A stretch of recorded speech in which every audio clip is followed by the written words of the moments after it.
Oke, Bu. Saya Hendra Gunawan bersama Anda dan kami ucapkan terima kasih kepada para partnership diantaranya Universitas Kristen Maranatha, Institut Kesenian Jakarta, The Fun Station, Komunitas Penulis Nusantara, Kadin Kota Bandung, Sanggar Tanuan Kreatif Meloa Mariput, Gasi Sepuh Seni Bandung, Sekolah Seni Maluku Utara.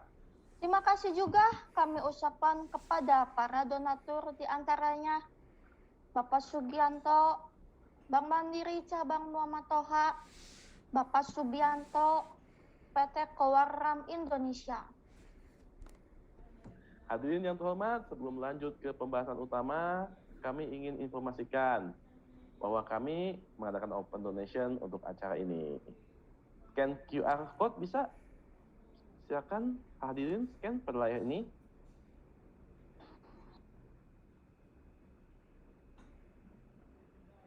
Baik, tanpa berlama-lama lagi, mari kita langsung sambut pembicara beserta moderator untuk penyampaian kuantum biologi. Kami haturkan selamat datang pada Dr. Arfan Suhaja, MHKes Diplo IKER, yang kedua Ibu Dr. Kurniati Romi Tanjung SPKO sebagai narasumbernya, dan moderatornya saya ucapkan selamat datang juga kepada Ibu Kristi HR Tanjung. Halo Mas Hendra dan Mbak Iin. Halo. Yo. Boleh saya lanjut mulai berarti? Maaf, Iin harus membacakan dulu CV-nya. Oke. Terima kasih Mas Hendra infonya. Monggo Mbak Iin. Ya. Ibu Kristi HR Tanjung sebagai manajer komunikasi Yayasan Penyelam Lestari Indonesia, lulus dari Kesehatan Masyarakat pada Universitas Indonesia.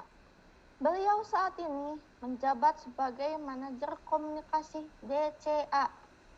Ibu Kristi HR Tanjung mempunyai minat yang luar biasa di bidang kesehatan lingkungan, polusi laut, musik, gangguan spektrum autis, dan teknologi. Adapun kutipan favoritnya, kami telah belajar bahwa orang akan melupakan apa yang Anda katakan dan melupakan apa yang kamu lakukan. Demikian CV Ibu Kristi. Nah, baik Bu Kristi Tanjung, kami serahkan waktu dan layarmu. Terima kasih Mbak Iin dan Mas Hendra. Selamat siang Bapak Ibu hadirin sekalian dan kakak-kakak dan adik-adik yang ada di sini. Salam kenal, saya Kristi. Tadi sudah dikenalinnya kayaknya wah banget sama Mbak Iin. Makasih banyak. Di sini juga aku memperkenalkan diri. Aku adalah bagian dari sebuah komunitas yang namanya Jakarta Siblings Club. Kita adalah komunitas dari kakak dan adik yang punya kakak dan adik dalam spektrum autisme. Jadi saya senang banget nih ada kumpul-kumpul sama bapak dan ibu dan kakak dan adik semua yang ada di sini. Selamat datang di webinar Quantum Biology atau Biologi Kuantum dalam rangkaian Simposium Nasional Keluarga dengan Anak Berkebutuhan Khusus. Dan kebetulan banget ya kemarin memang kita, bukan kebetulan pasti, memang sudah dipas-pasin. Kalau kemarin kita baru saja merayakan Hari Disabilitas Internasional. Kalau kita mengutip dari PBB, tema tahun ini adalah kepemimpinan dan partisipasi penyandang disabilitas menuju dunia pasca COVID-19 yang inklusif, mudah diakses, dan berkelanjutan. Nah, siapa lagi nih yang bisa memastikan gitu ya kalau dunia pasca COVID-19 itu bakal inklusif, bakal mudah diakses, dan bakal berkelanjutan kalau bukan ibu, bapak, dan saya gitu ya sebagai keluarga, kerabat, orang yang dekat, teman, dan juga para pemerhati. Mungkin di sini ada akademisi, ada psikolog, dan lain-lainnya yang memang sehari-harinya kita sangat menikmati hidup bersama dengan orang-orang di sekitar kita gitu ya. Nah, tema webinar kita hari ini kita mau bahas gimana sih quantum biology ini bisa mengambil bagian gitu ya dalam mewujudkan dunia pasca COVID yang inklusif, mudah diakses, dan juga berkelanjutan. Nah, sebelum berpanjang-panjang lagi, tentu saja si quantum biologi itu bukan dijelasin sama saya, tapi kita sudah kedatangan dua narasumber yang oke banget yang mau saya kenalin juga hari ini profilnya. Aku izin untuk share screen sedikit ya, Bapak Ibu panitia. Ya, oke. Ini kita punya, sudah terlihat ya. Yang pertama kita punya narasumber kita Dr. Kurniati Romi Tanjung SPKO. Beliau menyebut dirinya health motivator, autism advocate dan a running singing mom doc. Dan di layar Bapak dan Ibu bisa baca untuk riwayat pendidikannya dan juga prinsip-prinsip yang dia terapkan sebagai seorang dokter olahraga. Sedikit informasi tentang beliau dalam melayani putranya yang didiagnosis autistik.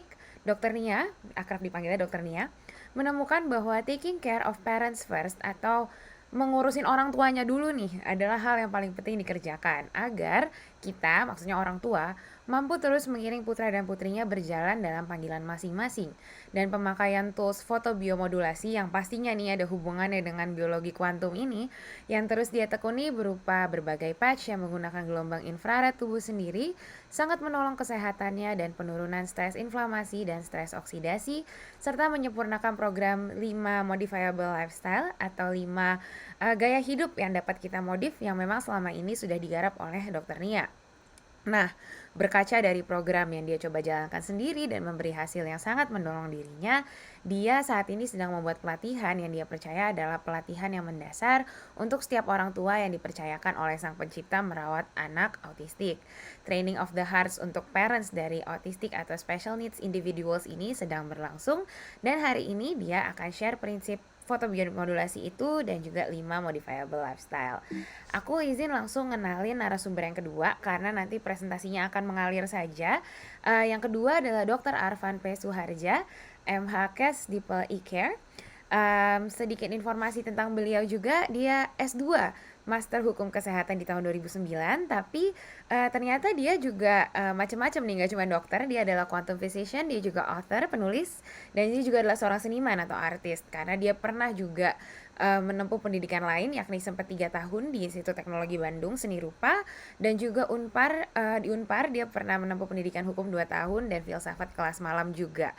Dan dia juga sudah punya banyak publikasi ilmiah seperti prevalensi karsinoma payudara di Rumah Sakit Immanuel, terus kepastian hukum mengenai transplantasi organ, dan punya achievement atau pencapaian di bidang kedokteran cukup banyak juga. Seperti terlihat di layar ini, beliau menulis dan mengilustrasi 2 buku di bidang anatomi tubuh manusia yang digunakan oleh Fakultas Kedokteran Universitas Pelita Harapan. Dr. Arfan juga diundang sebagai satu-satunya Indonesian Visiting Physician di Thailand, Phuket, di Tanyapura Integrative Health Center. Health Center ini adalah tempat atlet-atlet kelas dunia latihan ya, seperti Maria Sharapova. Lalu dia juga diundang sebagai satu-satunya Indonesian atau orang Indonesia di Cleveland, USA tahun 2015 pada acara Health Professionals Meeting mengenai Acute Macular Degeneration. Dia lulus seleksi dan berhak menerima beasiswa perwira karir sebagai dokter di TNI Angkatan Udara juga. Nah, kadang-kadang dia suka ditanya ya, Dokter Arfan nih sebenarnya fokusnya di bidang apa sih gitu ya, banyak banget nih jagonya, tapi sebenarnya ternyata Dokter Arfan ini fokusnya selalu sama dari dulu, mencari kejelasan di mana kesehatan itu terjadi, dan sekarang beliau sedang fokus di quantum biology. Dengan approach quantum biology atau biologi kuantum, Dokter Arfan ingin membuat pasien mampu mendapatkan kesehatan yang optimal untuk mempermudah pasien fokus terhadap apa yang penting dalam kesehatan selaras quantum biology, dan dia merangkum ini semua dalam satu kata yaitu magic. Nah, pasti udah pada penasaran banget ya tadi juga saat sambutan dan saat pembukaan pada sebenarnya quantum biology itu apa sih? Jadi kita tidak usah berpanjang-panjang lagi, langsung saja waktu dan layar saya persilakan kepada pembicara kita yang pertama, Dokter Nia. Monggo Ibu. Halo semuanya, terima kasih. Terima kasih ya. Terima kasih untuk kesempatannya. Saya tuh sangat merasa dihormati lah, diajak di sebuah pertemuan yang terhormat ini gitu. Terima kasih banyak ya. Bagaimana slide saya, Ibu Kristi? Kelihatan baik? Sudah terlihat Ibu Nia, terima kasih. Waktunya 25 menit ya Bu. Oke, terima kasih. Saya akan cepat-cepat nih ya. Pagi ini saya akan membawakan sebuah presentasi yang berjudul Autism My Personal Journey. Pagi ini saya tidak akan lagi bicara tentang apa itu autisme dan lain-lain, tapi saya mau address sahabat-sahabat saya yang adalah orang tua. Karena menurut saya orang tua ini kunci utama dan sangat penting. Jadi saya mengambil judul menambahkan pendekatan fotobiomodulasi, yaitu alat teknologi yang saya sudah pakai ini, bentuknya seperti ini. Kayak koyo ya Bu ya. Tapi dia lebih hebat dari yang terlihat ya. untuk menopang kesehatan orang tua. Sehingga orang tua ini dapat kembali sehat dan kuat mental melayani ABK-nya. Ini bisa orang tua, bisa pemerhati, bisa caregiver, tapi hari ini saya fokus kepada orang tua. Dan saya akan share kisah saya, kisah seorang tua yang mulanya tanpa sadar tidak menjaga kesehatannya. Jadi kalau dari kemarin kita lihat banyak hal yang hebat-hebat ya, saya ini contoh yang gak hebat. Tapi I really can use my pain to bless you, ya kan? Oke.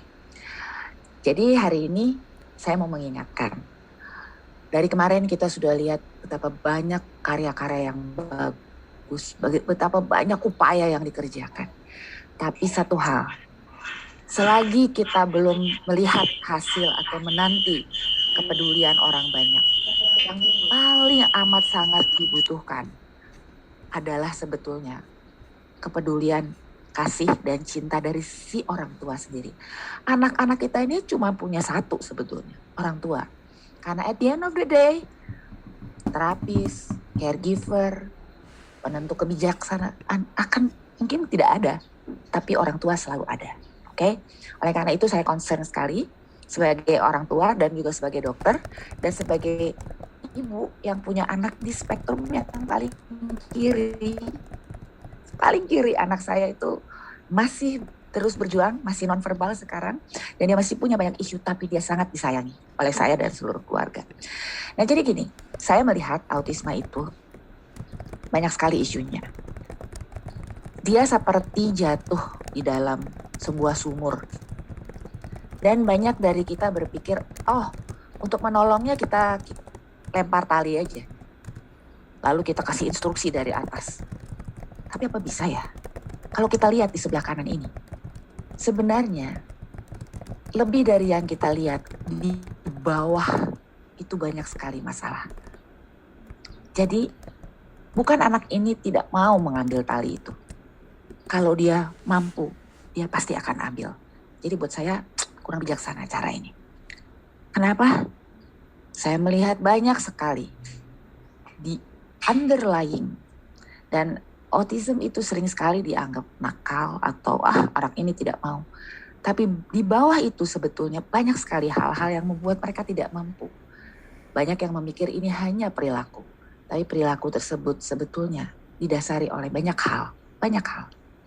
Dan kalau kita semua mau seperti suami saya berdiri stand by autism, kita perlu melihat bahwa setiap anak ini, even diagnosanya sama, itu di antara setiap anak itu beda-beda.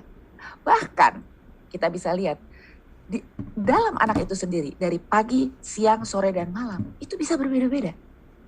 Tergantung dari tingkat inflamasi saat ini. Kalau gitu tali nggak cukup, nggak bisa lah tali itu. Kita ganti aja dengan tangga. Aku rasa ini strategi yang lebih baik. Kenapa? Karena tangga itu ada tahapan. Kita bisa melangkah, kita bisa lihat. Ya, kita bisa cater. Tapi anak ini juga belum tentu bisa sendirian menapaki tangga ini. So, we need better strategy. Udah lebih betul tangganya, ya. Kenapa? Karena ada yang namanya zona abu-abu. Apa itu? Ini nanti PPT saya akan bagi, silahkan dibaca sendiri. Anak-anak kita itu bisa berada pada keadaan yang sebelah kiri. Ketika fisiologi tubuhnya, keadaan faali tubuhnya, stres tidak banyak, tuntutan tidak banyak, situasi di sekitarnya baik, tidurnya baik, dan lain-lain, dia bisa seperti danau yang di sebelah kiri. Kalau ada perahu di atasnya, pasti perahu itu bisa dengan leluasa. Tapi kalau dia keadaannya tidak baik, fisiologi lagi kurang baik, situasinya kurang baik, situasi hatinya kurang baik, dan lain-lain, dia bisa keadaannya seperti danau yang di sebelah kanan. Sebenarnya ada bukit tajam di dalamnya dan perahu dapat menabrak bukit tajam. Ini yang terjadi ketika anak tiba-tiba di satu usia mengalami kejang dan lain-lain. Oke? Jadi ini adalah strategi yang paling baik. Kita orang tua turun melalui tangga itu. Kita turun ke dasar sumur tersebut. kita datangi dia, kita peluk dia. Seaneh apapun, kita mencoba untuk mengerti dia. Hopefully, dia termotivasi untuk bersama-sama dengan kita keluar dari tangga ini. Karena kita menyayangi dia apa adanya, tapi kita tidak membiarkan dia apa adanya. So, dalam proses ini kita harus membopong dia, kita harus mungkin di satu saat menggendong dia, mungkin di satu saat kita harus bersama-sama dengan dia terdiam di 1 atau 2 langkah, menemani dia dan kemudian maju kembali bersama dia. Melihat betapa tingkat inflamasi di dalam tubuhnya bisa berubah-ubah. Okay? But this is the best strategy. Ketika parents tidak pernah meninggalkan dia di dalam hatinya. Tapi, ada tapinya. Sebagai penolong, penyedia, pengawal, pembimbing, orang tua perlu lebih dulu sehat. Tubuh, jiwa, dan rohaninya. Kenapa? Kalau goal saya, agar dapat menibakan anak ini sampai pada tujuan Allah menciptakannya. Ya, tapi lihat, seperti di kapal terbang yang kekurangan oksigen ini. Jangan pikir menaruh masker itu kepada anak dulu. Ibu dan bapak dan saya dulu yang harus sehat. Saya punya pengalaman kurang baik di sini. Saya tidak terlalu sehat. Alhamdulillah puji Tuhan tahun 2019 saya bertemu dengan teman-teman di Functional. Sudah ada Functional Indonesia mau pada mengikuti, baik sekali di sana. Saya bertemu dengan 5 cara hidup yang harus saya modifikasi sekaligus paralel. Apa itu? Mudah, tapi terlewat begitu saja oleh kita karena kita sangat stres dan hidup kita seperti dikejar-kejar target. Tidur, makan, kebiasaan bergerak. Nah, itu biasa ya. Tapi yang 2 kanan ini punya metode ampuh dalam menghadapi stres supaya tidak terjadi penumpukan hormon stres seperti yang saya alami. Dan yang keempat adalah kelima, mampu menjaga relationship atau networking di hati dengan diri sendiri, dengan sesama, dan dengan pencipta. Ternyata kalau 5 ini kita kerjakan paralel terus, kita akan mendapatkan keseimbangan 7 fungsi di tubuh kita. Dan ini sangat-sangat bermakna untuk kesehatan emosi, pikiran, dan spirit kita. Siapapun Anda, terutama kita yang punya PR agak lebih banyak dari orang lain. Nah, ini pohon dalam functional medicine. Kesehatan kita digambarkan atau hidup kita digambarkan dari sebuah pohon. Ada buah di atasnya dan ada akar. Kita dalam functional medicine itu, kita mulai dengan memikirkan dari bawah akarnya. Dan 5 modifiable lifestyle factor itu ada di sini. Dan apa yang terjadi ibu-ibu, bapak-bapak, kalau kita tidak melakukan 5 lifestyle itu dengan baik, maka tubuh kita akan mengalami banyak stres oksidatif. Apa itu? Gampangnya begini, kita membentuk di dalam diri kita maupun datang dari luar dengan kebiasaan-kebiasaan yang kurang baik itu, radikal bebas. Apa sih itu? Itu molekul yang suka ngiri nih, kayak gini, molekul yang merah ini, dia kan kelihatan ngiri ya. Kenapa dia ngiri? Karena dia punya elektron yang tidak berpasangan di orbitnya. Gak usah dipusingin, pokoknya karena itu dia ngiri. Dia mau mencuri molekul yang stabil ini. Ya. Molekul yang stabil ini punya kita, organ kita, sistem kita, jantung, hati, pembuluh darah, dan lain-lain. Si radikal bebas ini mau mencuri elektron itu. Tapi sang pencipta kita sudah menciptakan antinya. Yang namanya glutathione dan beberapa hal lain. Tapi yang paling poten di dalam tubuh kita inilah si glutathione. Apa yang dia lakukan? Dia mengirimkan sebuah elektron sebagai pengorbanan supaya si radikal bebas ini tidak mengganggu kita. Tapi apa yang terjadi kalau ini kurang? Kalau glutathione kita kurang karena usia seperti saya dan hidup saya toksik ya, dia akan menjadi peradangan. Peradangan akut dalam terus-terusan kita melanggar gaya hidup yang baik, peradangan akut menjadi peradangan kronis dan kita mengalami kerusakan organ di sana sini. Oh, saya belum didiagnosa. Ya, belum. Karena lab kita belum tentu langsung dapat mencatatkan kalau kerusakan itu masih sedikit. Tapi kita sudah mulai timbul gejala. Ini inflamasi akut. Sebetulnya ini adalah sebuah daya tahan tubuh yang baik. Tapi kalau kita tidak baik menahannya, kita akan pindah menjadi inflamasi kronis. Dan ini yang terjadi di dalam hidup kita, ibu-ibu dan bapak-bapak. Kenapa? Kurang tidur terus-menerus, makan minum yang proinflamatori, kurang bergerak, terus-menerus stres karena pikiran terpendam. Dari luar kelihatannya saya tertawa-tawa, tapi dalam hati kita perlu jujur di sini ya, kita perlu jujur dan terbuka. Kita bisa terus-menerus sebetulnya tidak menerima keadaan atau tidak menerima diri, atau kita mau mencari pengakuan, atau kita mau, aduh ini mesti begini anak kita, tapi kita sebenarnya belum pernah menyatakan sama anak kita bahwa aku sayang sama kamu. Walaupun kamu gak bisa ngelukis juga, walaupun kamu gak bisa ngomong juga, aku sayang sama kamu. Kita belum pernah bilang begitu. Dan mungkin dalam hati kita bertanya, aduh kenapa ya Tuhan? Kenapa ini terjadi? Nah, pikiran yang demikian terus menerus, itu membuahkan stres oksidatif. Ini saya, nanti Bapak Ibu bisa baca sendiri. Saya tidur sangat kurang, bahkan kadang-kadang tidak.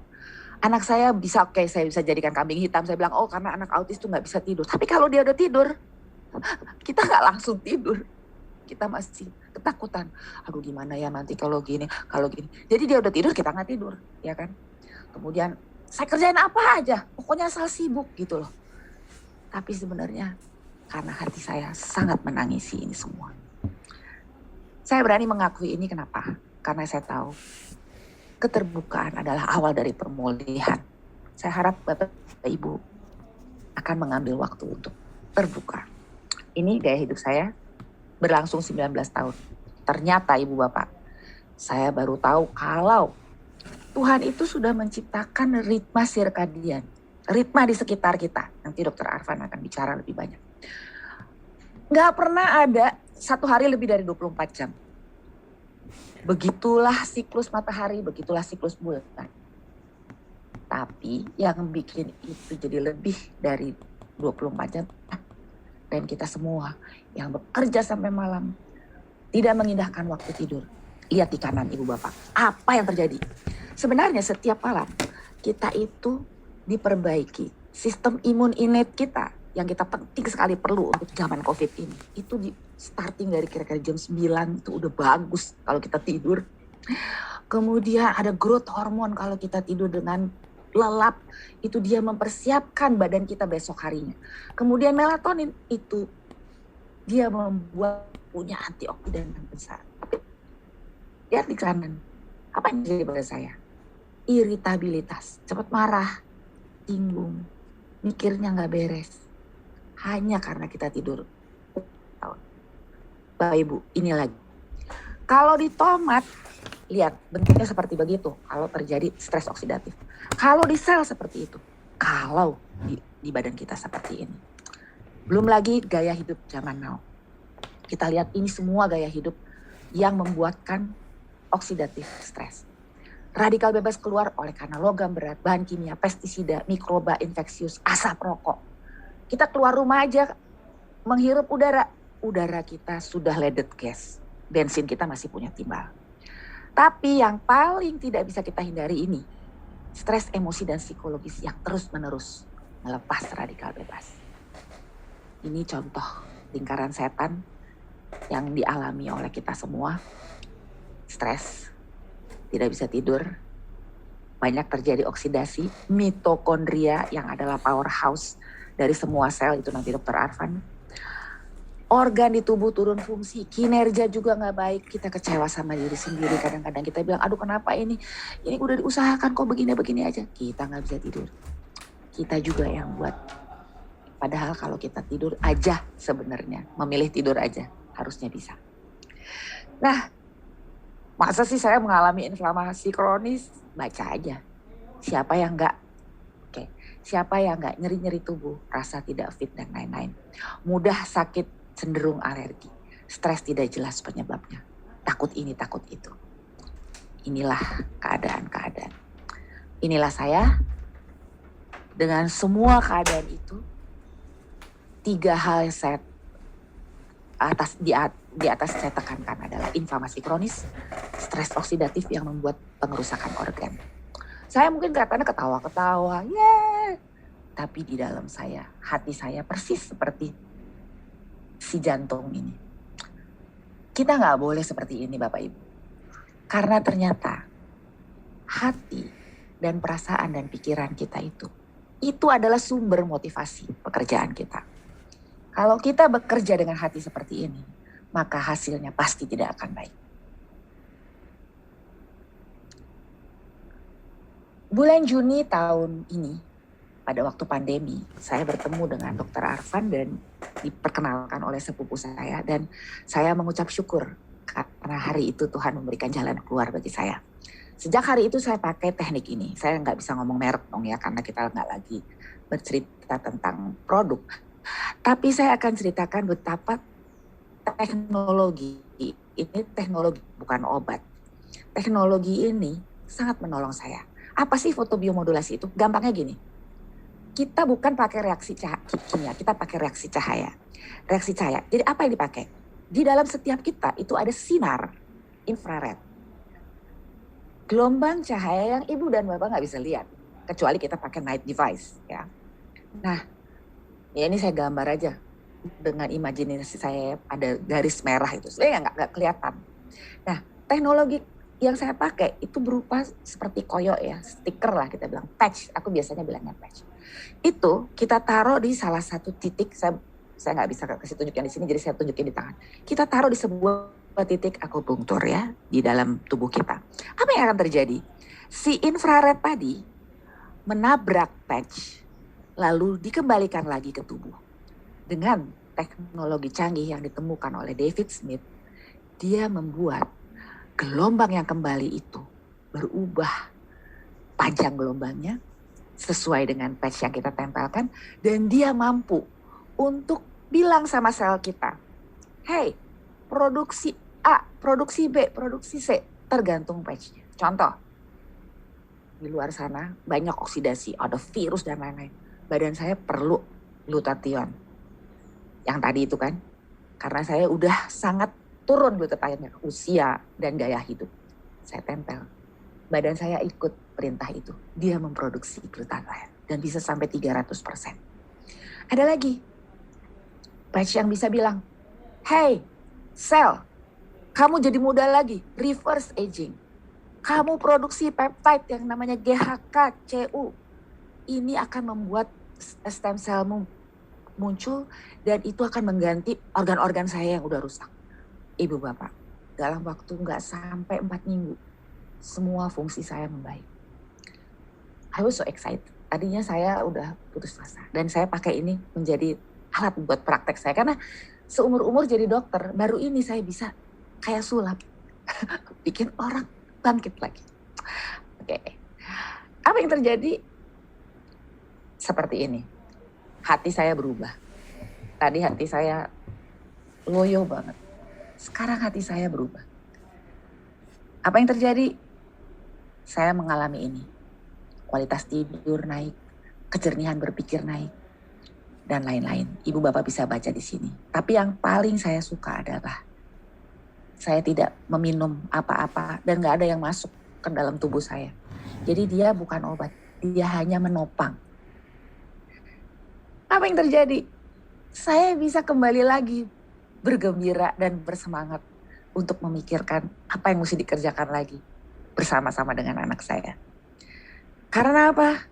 Hati yang penuh ketakutan yang di kiri itu ternyata penumpukan hormon stres saya yang udah hancur-hancuran.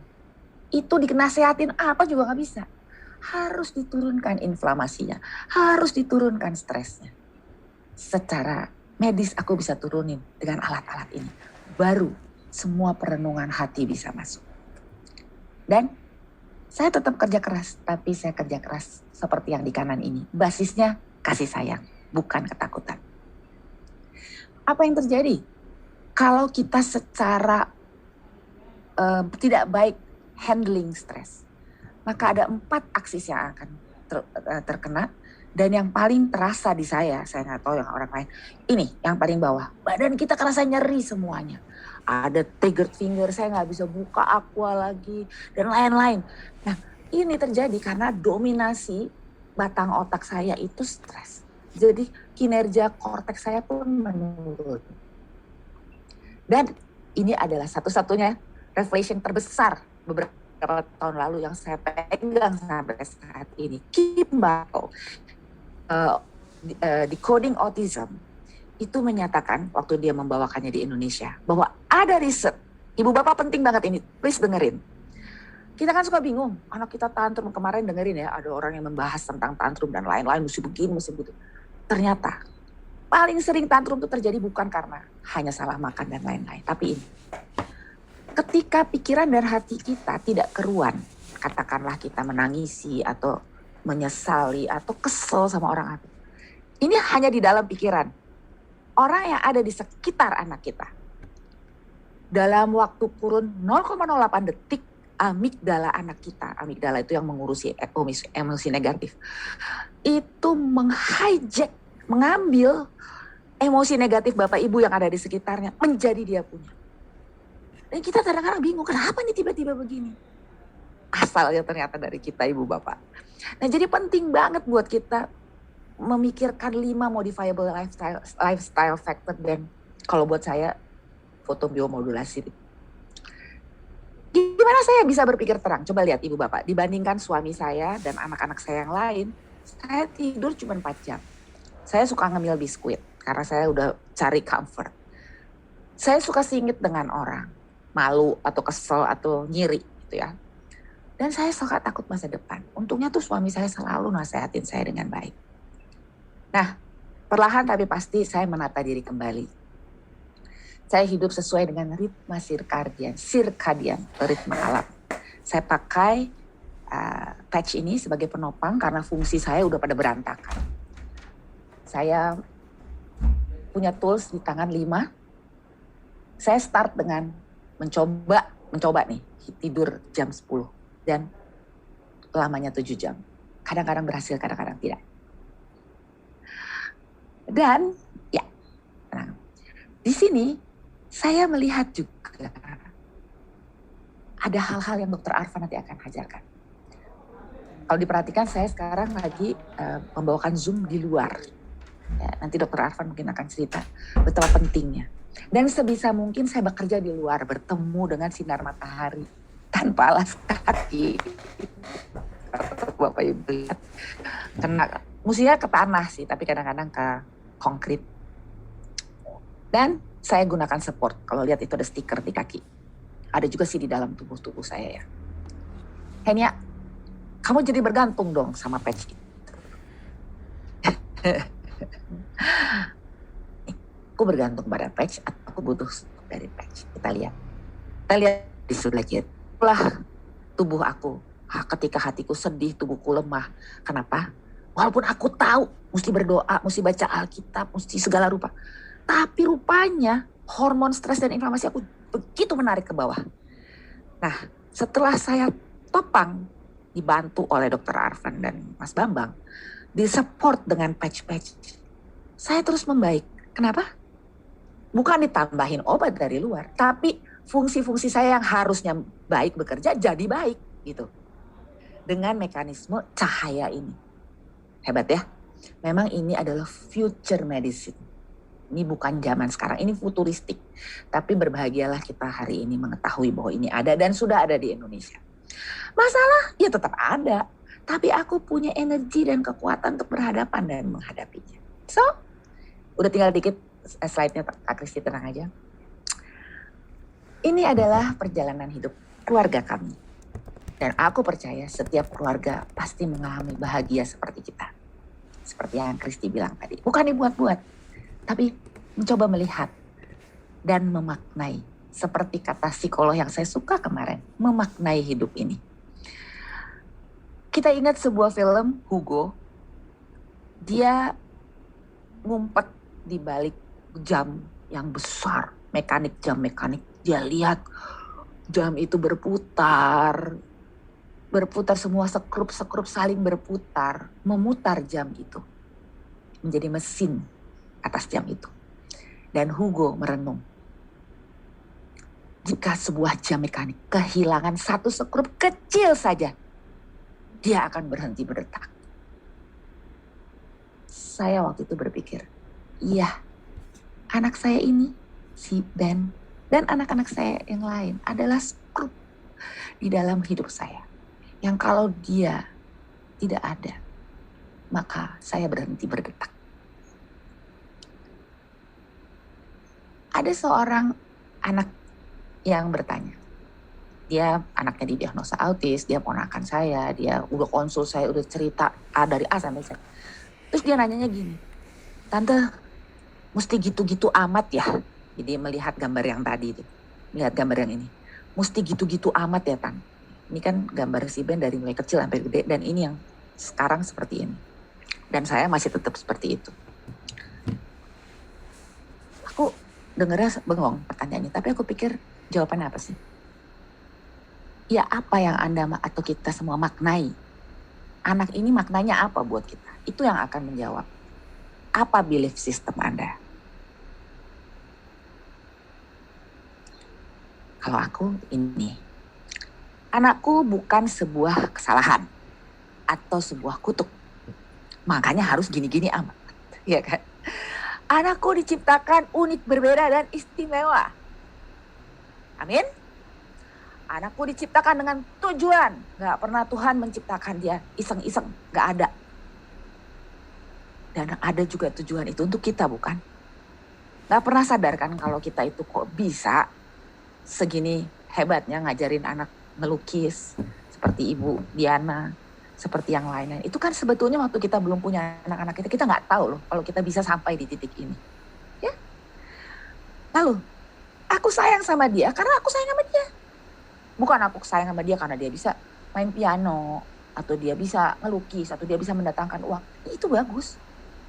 Tapi harus start dengan ini. Kamu gak bisa apa-apa. Aku tetap sayang sama kamu karena kamu anak aku. Kamu adalah bagian dari tubuhku. Kamu adalah aku dan suamiku. Kamu adalah aku. Berangkat dari situ, kita karena sayang, kita tidak akan biarkan dia apa adanya, bukan? Jadi jangan salah, jangan dibalik. Jangan, kamu bisa apa tuh? Kamu jangan gini dong. Kamu lihat tuh teman kamu di situ. Kamu tuh lihat tuh dia. Itu adalah hal yang paling jahat yang kita bisa omong sama anak-anak ini. Jangan pernah membanding-bandingkan. Oke? Jangan. Oke. Sekarang medis sudah recognize bahwa semua sakit, penyakit, dan apapun yang kita alami itu asalnya dari stres oksidatif dan inflamasi. Dan terjadi kelainan organ. Dan saya find out untuk berpikir jernih dan berharap ternyata kita nggak bisa melakukan itu kalau badan kita masih full of stress. Penuh dengan inflamasi. Somewhere on another kita pasti nggak akan mengerjakan dengan baik. Kita udah mau habis. Kualitas hidup orang percayanya selama ini seperti ini. Natural, alami, kita di usia berapa nih ya. Terus menurun, terus meninggal.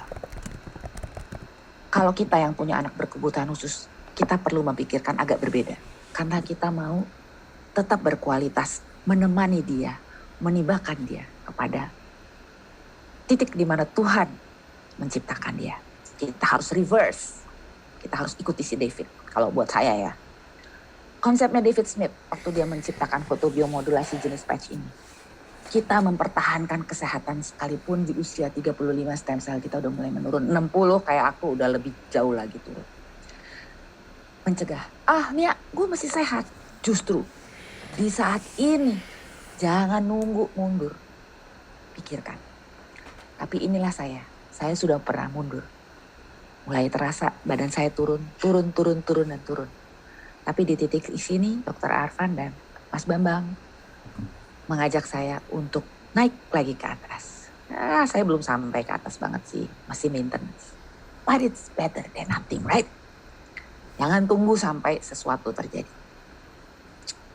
dalam training saya kepada ibu-ibu dan bapak-bapak yang mengikuti training ini, hati saya ajak untuk naik, dan ini slide terakhir saya ya, hati saya ajak naik, hormon stres diturunkan, antioksidasi dinaikkan, dan kita mengganti dengan sel-sel yang baru. Kita akan pindah dari lobster, singa ke pohon, dan kita berdisosiasi di dalamnya. Saya akan tutup dengan ini. Hippocrates berkata, menyembuhkan kadang-kadang, seringlah mengobati, tapi menghibur selalu. Aim for the star, but enjoy today. Salam. Terima kasih. Terima kasih banyak Dokter Nia atas presentasinya yang luar biasa. Kalau kita lihat di kolom chat juga banyak yang merespon ya, wah ternyata banyak parent-parent yang mungkin perasaannya sama nih sama Dokter Nia. Terus ada yang bilang kalau anaknya adalah gurunya, itu saya setuju banget. Dan banyak yang tertarik dengan pembahasan ini. Tapi karena durasi, nanti saya akan jelasin di kolom chat juga kalau ada pertanyaan atau ada penasaran-penasaran akan bisa diarahkan kemana. Jadi tapi tanpa berlama-lama lagi, kita langsung oper ke narasumber kita yang kedua, Dr. Arfan. Boleh silahkan dimulai saja presentasinya. Waktunya kurang lebih 25 menit, Dok, silahkan.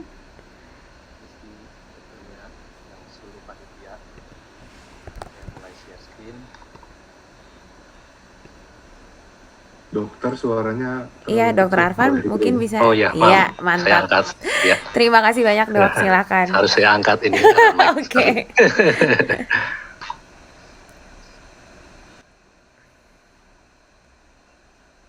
Oke. Sudah terlihat jelas? Terlihat dengan baik, Dok. Terima kasih. Saya di sini ingin berbagi kepada kita semua, baik sebagai orang tua yang memiliki anak dengan spektrum maupun orang tua yang memiliki saudara seperti saya. Saya tidak punya anak yang memiliki spektrum, tapi saya punya om yang mungkin terkategorikan di salah satu spektrum tersebut, autisme. Living is worthwhile if one can contribute in some small way to this endless chain of progress. Ini salah satu quote dari Paul Dirac. Kenapa saya ambil hari ini dari Paul Dirac? Karena kita membahas quantum biology, dan Dirac ini salah satu penerima Nobel Prize di bidang mekanika kuantum terkait dengan tentunya quantum biology, karena quantum biology adalah bagaimana kita sebagai makhluk biologis di dalamnya ternyata terjadi fisika kuantum fisik, mekanika kuantum.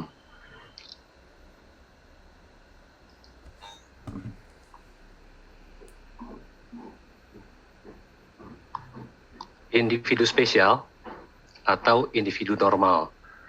Kita dalam masyarakat mengalami mungkin pengkotak-kotakan. Mana yang disebut normal, mana yang kurang normal, mana yang spektrum ini, spektrum itu. Tapi saya ingin bersama-sama mengajak masyarakat luas untuk membuka pandangan lebih luas supaya semua kehidupan ini lebih nyaman bagi anaknya maupun bagi masyarakat pada umumnya. Karena saya mendapati beberapa pengalaman maupun literatur bahwa autistic people itu bisa memiliki banyak kemampuan-kemampuan khusus yang berbeda, baik di bidang konsentrasi atau visualisasi, dan beberapa di antara mereka juga dapat melihat apa yang tidak dapat kita lihat. Dan salah satunya pernah bilang bahwa bisa melihat spektrum elektromagnetik yang di luar visible spektrum dari cahaya yang dapat terlihat oleh mata manusia biasa. Jadi di masyarakat sering dikatakan standar normal. Saya dari kecil yang tumbuh dari anak-anak yang mungkin agak berbeda, entah mengapa, saya merasa kurang nyaman kalau saya di kotak-kotakan atau diberitahukan untuk berperilaku seperti apa. Ini lebih normal, ini lebih normal. Nah, saya merasa terganggu itu sampai seusia segini pun saya menjadi dokter, saya merasa terganggu dengan perintah untuk menjadi normal sesuai dengan ekspektasi masyarakat luas atau suatu konsensus. Jadi menurut saya sebaiknya untuk kenyamanan bersama itu masyarakat perlu menerima bahwa normal behavior itu adalah konsensus beberapa orang dan masyarakat itu. Tapi sebetulnya semua itu berharga. Semua itu, spektrum itu tidak lengkap dan semuanya itu spesial seperti yang dikatakan ketua kita Dr. Hendy. Nah, kalau mau dilihat ini normal atau tidak, ini bisa dilihat di Lancet Journal, standar yang sudah ada, normal itu otak seperti apa. Nah, jadi ini membukakan juga salah satu contoh kepada kita bahwa ini pun juga belum bisa terjelaskan. Dan saya sangat mensyukuri bisa diundang untuk berbagi oleh Ibu Diana karena ada banyak orang-orang yang sangat luar biasa dan kejadian-kejadian kehidupan yang sangat berkaitan yang membawa kita semua bersatu di sini.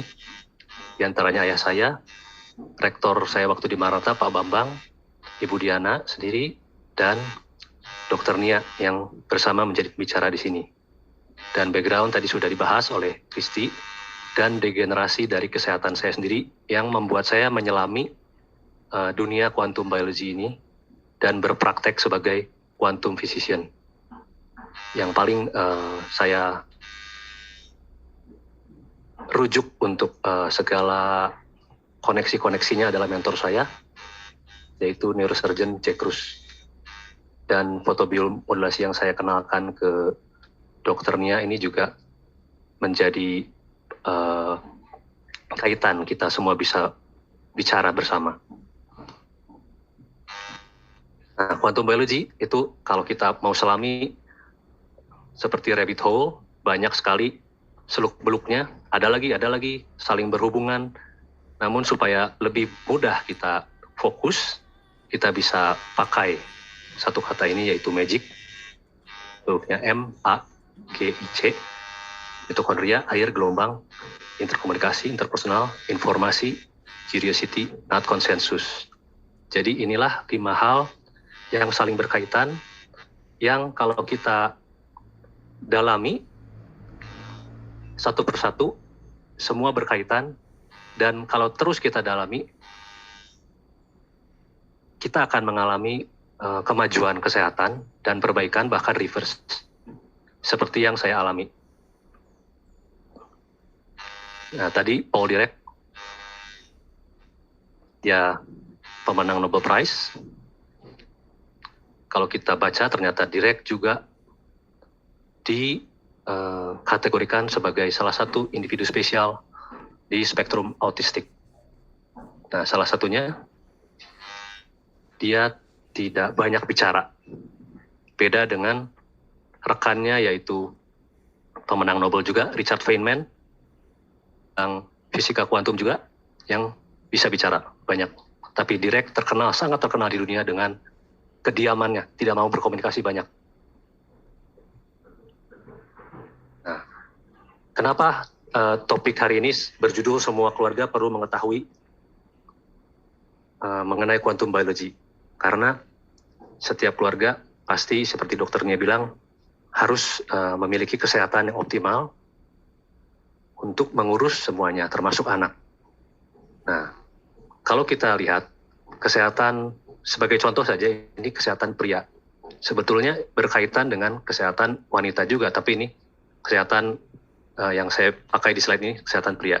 Salah satunya jika kita memiliki kadar testosteron yang kurang, yang rendah, kalau kita cek di lab, itu pasti orangnya mengalami beberapa simptom, yaitu lemah. Sebagai seorang laki-laki dia fisiknya lebih lemah, ototnya juga tidak bisa terbentuk dengan baik, lalu juga bisa juga lemah syahwat.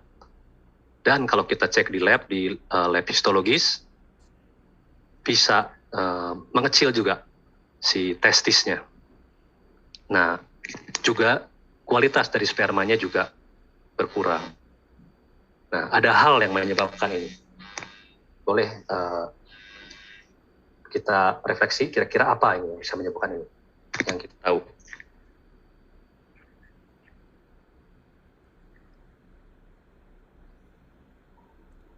Ternyata yang menyebabkan ini salah satunya yang paling berefek di pemahaman quantum biology adalah sebetulnya light, sinar atau gelombang, baik yang terlihat maupun tidak terlihat. Semua light itu memiliki efek biologis. Nah, tadi itu adalah efek-efek dari Wi-Fi. Karena Wi-Fi itu tidak baik frekuensi dan gelombangnya untuk makhluk, termasuk makhluk hidup yaitu manusia. Ini juga sudah ada, research-nya bisa kita lihat di sini.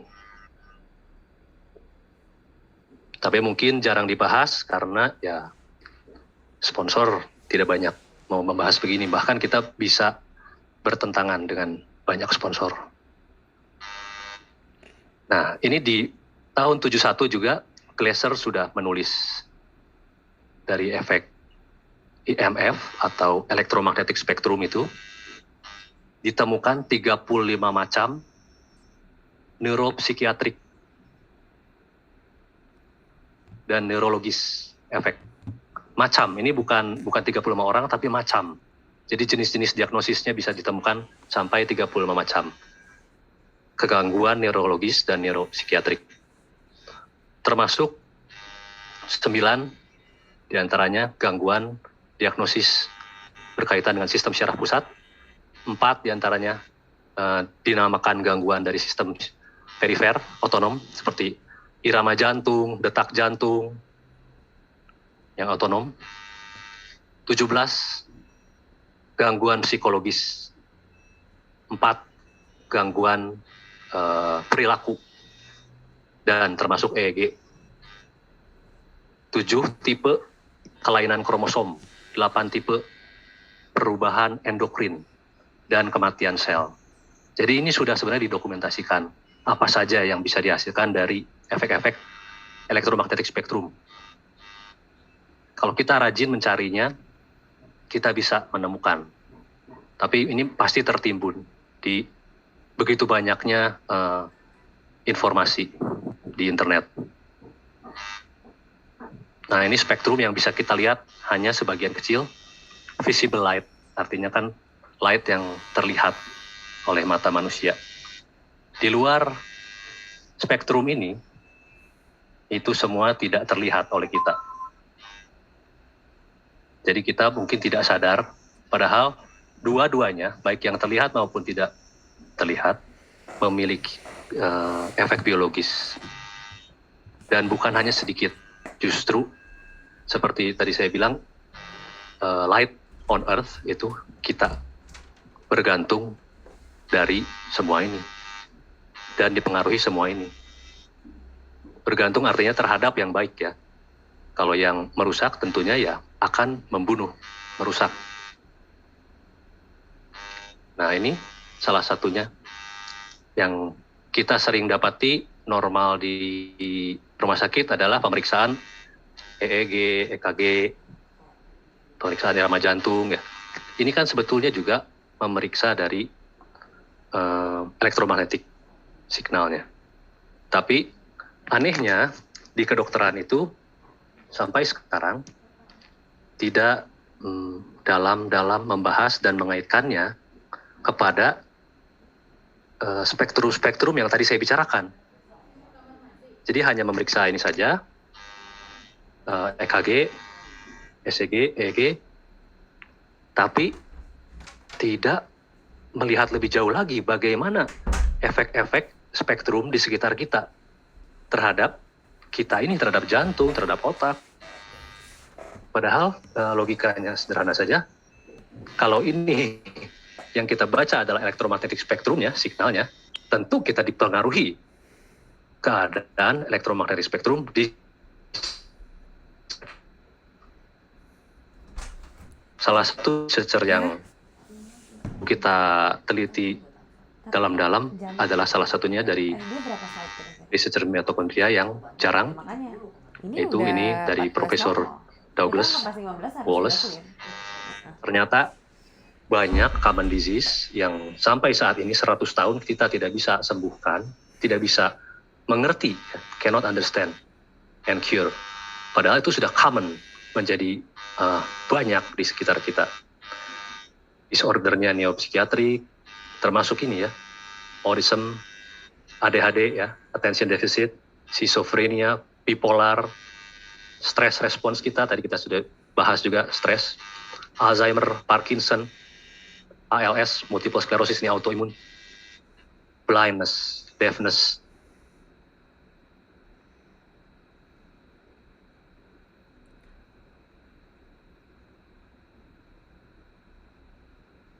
Tidak bisa dimengerti karena kita belum fokus ke mitochondrial etiology. Jadi sebenarnya kalau kita fokus, salah satu huruf dari MAGIC adalah M, itu adalah mitokondria salah satunya, kita diharapkan bisa lebih mengerti mengenai hal-hal ini. Nah, kehidupan juga yang berbeda dari benda mati dengan, bukan benda mati, tapi corpse atau jenazah. Kita hidup bedanya apa dengan jenazah? Kita sama-sama anatominya seperti itu, tapi bedanya kita ada flow of energy dan ada flow of information terus menerus.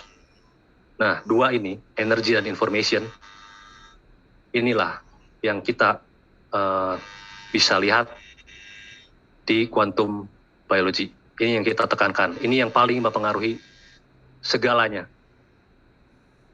Dan kalau mitokondrianya ini tidak kita pelihara, makin banyak yang rusak dan mutasi, akhirnya di setiap organ yang persentase mitokondrianya terlalu banyak yang menjadi mutan, akan muncul keluhan yang kita namai dengan ini semua. Macam-macam nama-namanya. Kalau kita browse, pakai kata kunci mitokondria, terus nama disease-nya apa, kita bisa lihat. Banyak ternyata mitochondrial etiology. Basisnya ternyata dari situ. Nah, ini salah satu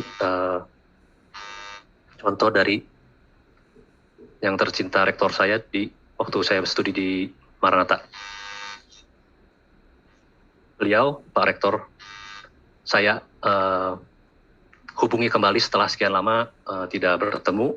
Mungkin beliau juga sudah tidak ingat lagi, cuma karena ayah saya pernah jadi wakil rektor dan dekan seni di FSRD Maranatha, sehingga saya bisa minta sama ayah saya nomornya, minta nomor Pak Rektor Bambang.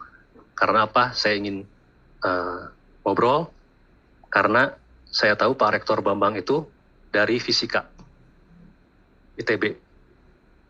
Sehingga kalau saya ngobrol mengenai elektromagnetik, mengenai frekuensi, mungkin akan lebih nyambung daripada saya bicara dengan sejawat saya. Nah, maka saya ajak ngobrol di WA waktu itu.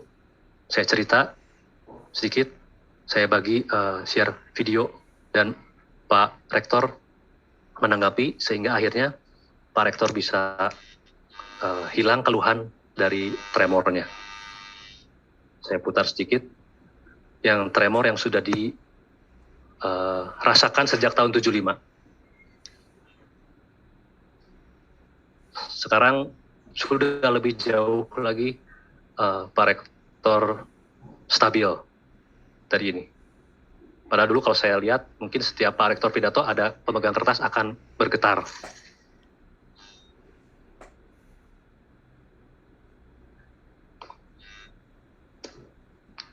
Nah, ini tadi salah satu juga sahabat kita di grup WA Magic, Profesor Halim dari ITB juga yang mengalami reverse aging.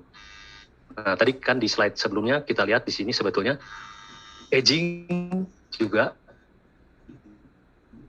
ada bagian dari cancer aging, bagian dari kerusakan mitokondria yang bisa mengakibatkan akhirnya aging. Makanya kalau kita berhasil, kita bisa lihat dari luar juga, agingnya itu bisa reverse. Dan tadi kita sudah lihat spektrum-spektrum mempengaruhi apa saja dari yang terlihat maupun tidak terlihat. Dan kita sering lupa bahwa kita memeriksa darah HB sebetulnya itu sangat dipengaruhi oleh juga sinar matahari.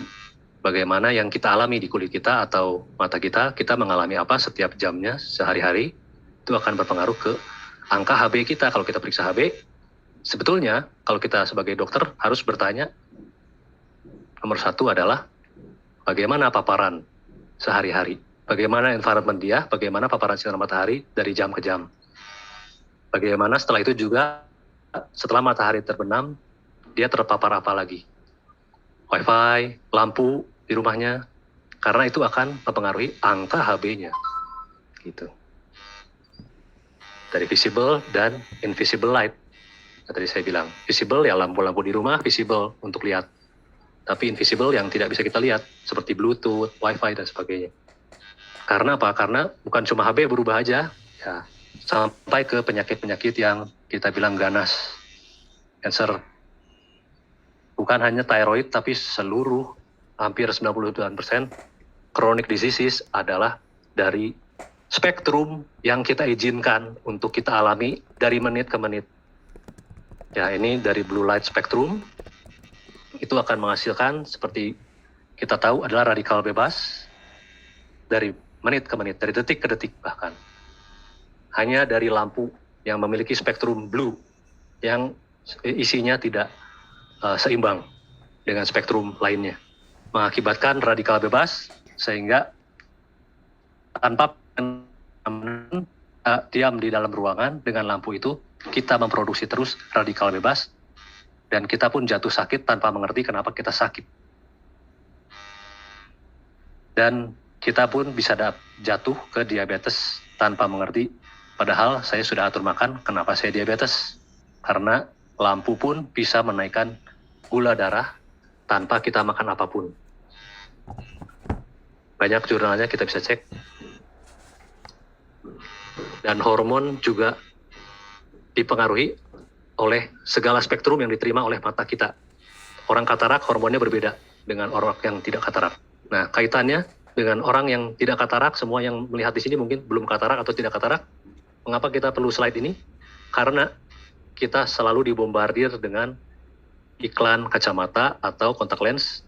Nah, kita perlu pertimbangkan kembali spektrum yang kita izinkan atau kita tolak dari matahari tersebut, itu hasilnya, hormonnya di kita. Jadi, kalau saya boleh memberikan suggest, janganlah memakai sunglasses, karena spektrum yang sudah diberikan Allah yang lengkap, itu artinya kita modifikasi menjadi tidak optimal. Salah satunya yang mempengaruhi, memperlihatkan dengan jelas dari fotografi dilakukan oleh salah seorang yang cukup terkenal namanya John Ott. Ini fotografer Walt Disney. Kita mungkin banyak kawan-kawan dari seni di sini. John Ott sudah memperlihatkan juga dalam beberapa eksperimen fotografinya bagaimana pengaruh macam-macam cahaya, ruangan maupun outdoor, dan juga memperlihatkan di sini bagaimana pengaruh radar. Kita semoga bisa tonton di sini.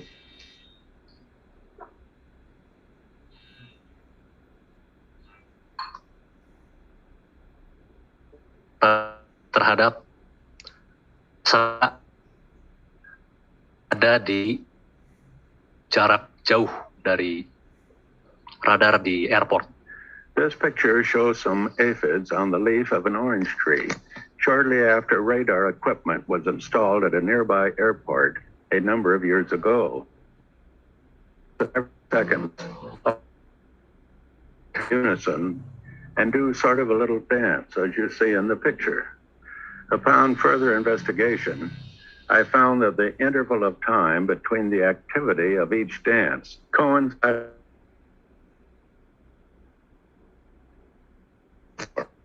with a distance of approximately 14 miles. Di jaraknya perihal 14 miles dari serangga-serangga tersebut radarnya. Tapi kita sebagai makhluk hidup itu sebetulnya sangat sensitif dengan extremely weak electromagnetic field. Jadi sebetulnya kalau serangga saja bisa pengaruh seperti itu, bisa karena ada sinyal dari radar. Bagaimana sel-sel kita yang sebenarnya adalah receiver, mitokondria kita adalah receiver, dan setiap sel kita sebenarnya adalah receiver juga, receiver dan emitter. Jadi kita semua ini di badan sel-selnya adalah berkomunikasi menggunakan cahaya dengan namanya biofoton. Itu kalau kita browse, salah satu ahlinya namanya Fritz Popp yang mengeluarkan kata itu, biofoton. Jadi kalau kita ganggu ya hasilnya bisa menjadi yang kita lihat selama 100 tahun ini. Dokter Arfan, maaf mau reminder, kurang lebih 5 menit lagi ya dok. Oke, baik, terima kasih. Terima kasih. Terima kasih Kristi.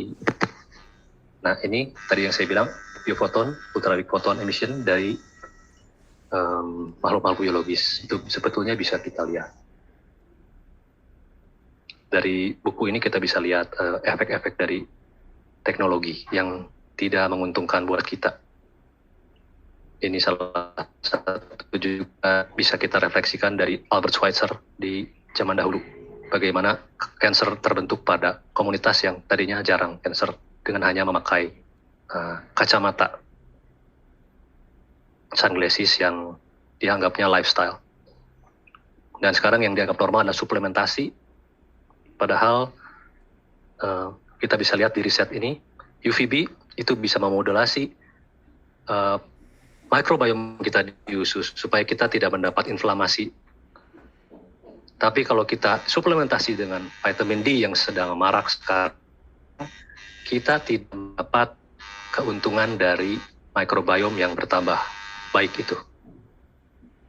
Jadi ini secara lebih jauh lagi, apa lagi efeknya suplementasi vitamin D, dan apa hadiah terbaik buat anak kita? Apakah sekolah yang lengkap, ruangan seperti ini? Saya ingin mengingatkan bahwa yang terbaik sebetulnya adalah alam itu sendiri, dan sehari-hari seperti sudah dicontohkan Dr. Nia, bekerjalah, belajarlah, dekat dengan alam, jangan seperti ini, dan malam jangan terang seperti ini, harus seperti ini, dan harus tidur dengan full gelap.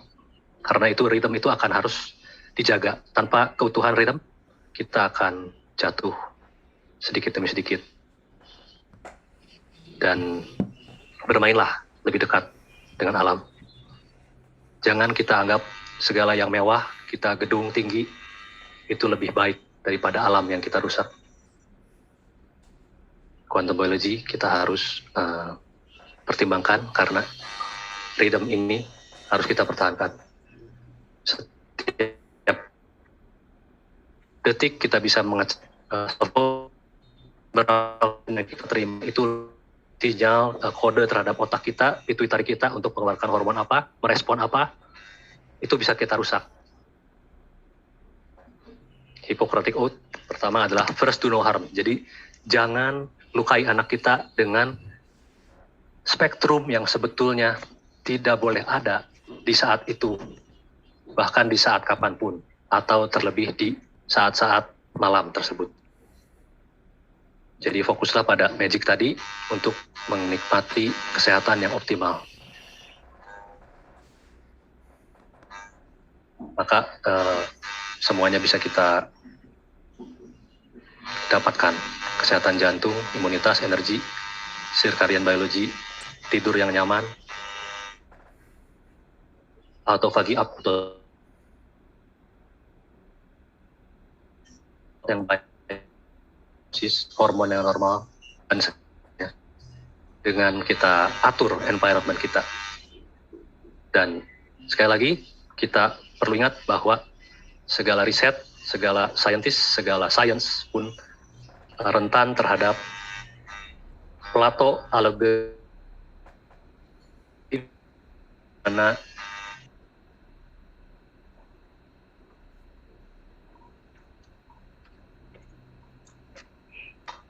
di mana pemain-pemainnya bisa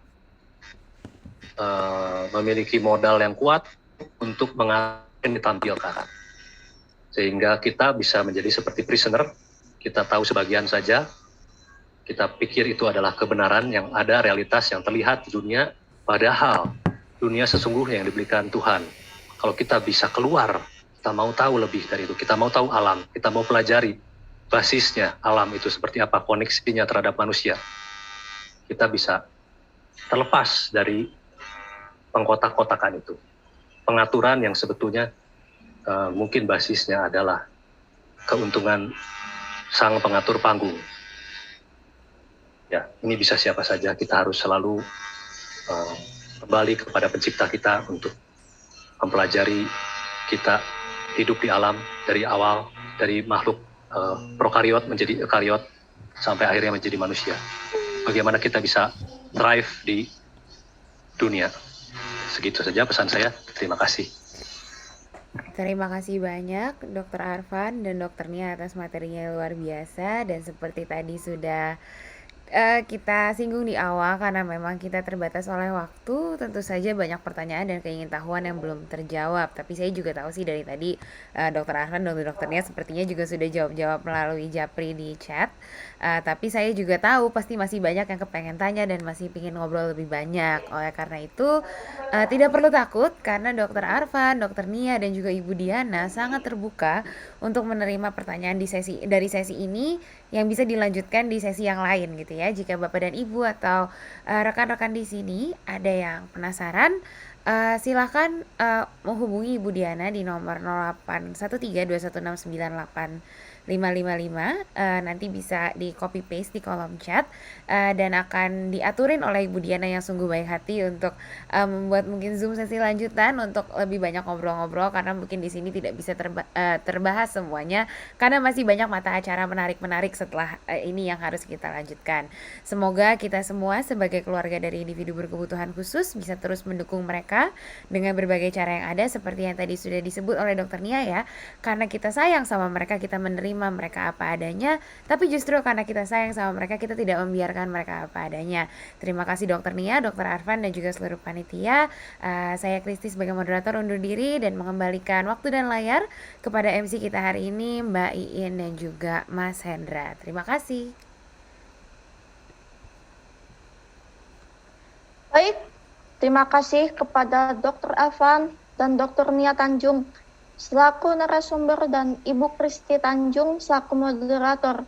Sesi selanjutnya adalah penyerahan sertifikat secara virtual kepada narasumber dan moderator oleh Pak Hendy sebagai perwakilan kepada Dr. Arfan, Dr. Nia, dan Ibu Kristi. Dan selanjutnya diadakan sesi bersama.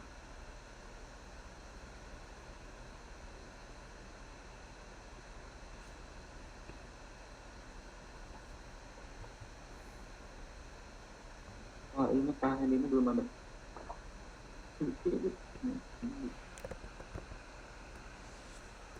Oke. Ada untuk kamera. Nah, ini sudah ada. Kita mulai ya. Ini untuk Dr. Arfan. Kita mulai. 1, 2, 3. Oke, terima kasih. Yang selanjutnya ini untuk Dr. Kurniati. Terima kasih Dr. Arfan, Mulai. Dr. Kurniati, thank you. Terima kasih, Dokter. Sama-sama. Very impressive. Terima kasih juga Pak. 3. Oke, terima kasih. Yang terakhir ini untuk Ibu Kristi ya. Oke, kita mulai. 1, 2,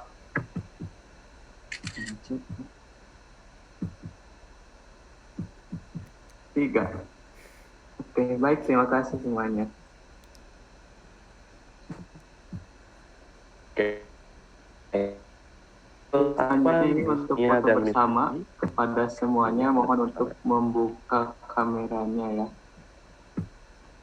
Oke, ini untuk slide yang pertama, kita mulai. 1, 2, 3. Oke, ini baru slide yang pertama. Lalu slide yang kedua, kita mulai lagi. 1, 2, 3. Oke, masih ada 2 slide lagi ya, sebentar. Ini untuk slide yang ketiga. 1, 2, 3. Oke, sekarang untuk slide yang terakhir. Kita mulai. 1, 2, 3. Oke, baik. Terima kasih semuanya. Oke, thank you Mr. Alvan, Miss Nia, dan Miss Gusti yang sudah memberikan topik menarik. Dan ucapan terima kasih kami ucapkan juga kepada Mr. Hendy sudah keperwakilan dalam penyerahan sertifikat virtual ini. Sudah-sudah, kuantum biologi kali ini, Open Donation masih lanjut untuk lelang hasil karya anak sudah tanah air masuk kami.